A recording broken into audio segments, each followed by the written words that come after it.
Rahmatullahi wa barakatu, barkanmu da sake kasancewa da ku a daidai wannan lokaci a cikin shirinmu na tambayoyi daga masarautar Bichi.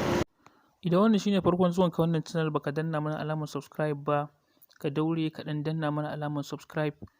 Hakan zai taimaka wajen YouTube za su rinka sanar da kai da zarar mun ɗora sabon bidiyo. Kuma kamar yadda kuke gani, wannan shine channel ɗinmu na saman nan na Bichi Emirate TV. Muna godiya. Kuma a yau ma muna tare da wani bawan Allah. Ko me sunanka? Sunana Dan Abba. To, Malam Dan Abba, za mu maka tambaya kamar haka. Da fatan za ka ba mu hamsa. Allah sa na sani. To, tambaya ta farko Malam Abba. Shin Malam Abba, ko me ake nufi da kilishi? Me ake nufi da kilishi a masarauta? Wannan gaskiya ban san me ake nufi da kilishi ba a masarauta. Baka sani ba? Gaskiya ba da wannan masaniya.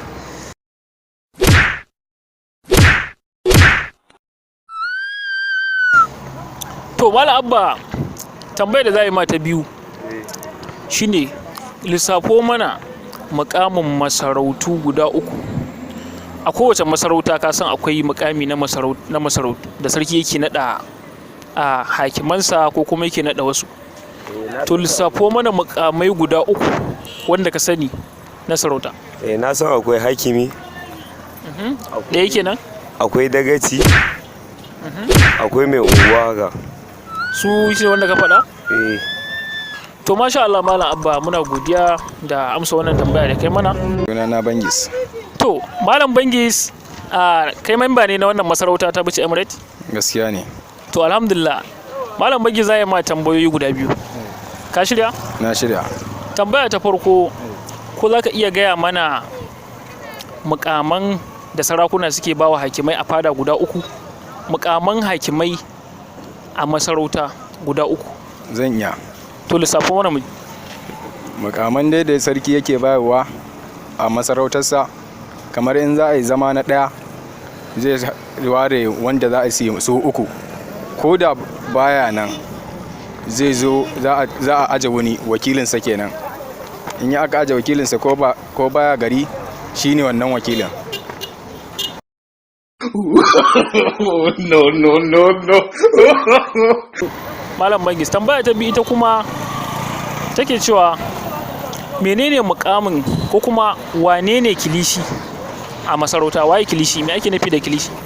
Kilishi shine wanda ko sarki baya nan, ko an aje sakonni haka, shi zai gana da sarki.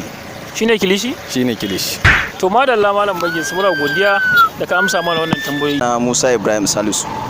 To Malam Musa, za mu maka tambayoyi a wannan masarauta ta Bichi Emirate, kuma tambayoyi ne guda biyu. Ka shirya? Na shirya. To Malam Musa, tambaya ta farko take cewa wai wane ne kilishi a masarauta?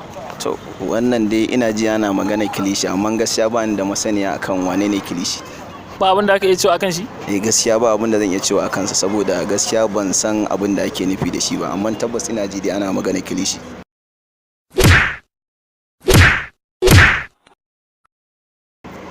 To mu je tambaya ta biyu. Tambaya ta biyu ita kuma take cewa faɗi sunayen hakimai guda uku wanda sarki yake naɗawa. Mukamin hakimai guda uku. To alhamdulillah, abin da na sani dai akwai sarkin yanka da kuma wakilin, kamar in ce mai falakin Kano, kamar ni dai akwai galadima, sannan akwai maji daɗi, sannan akwai tafida, sannan akwai sarkin masarauta, sarki wannan na dai manta dai.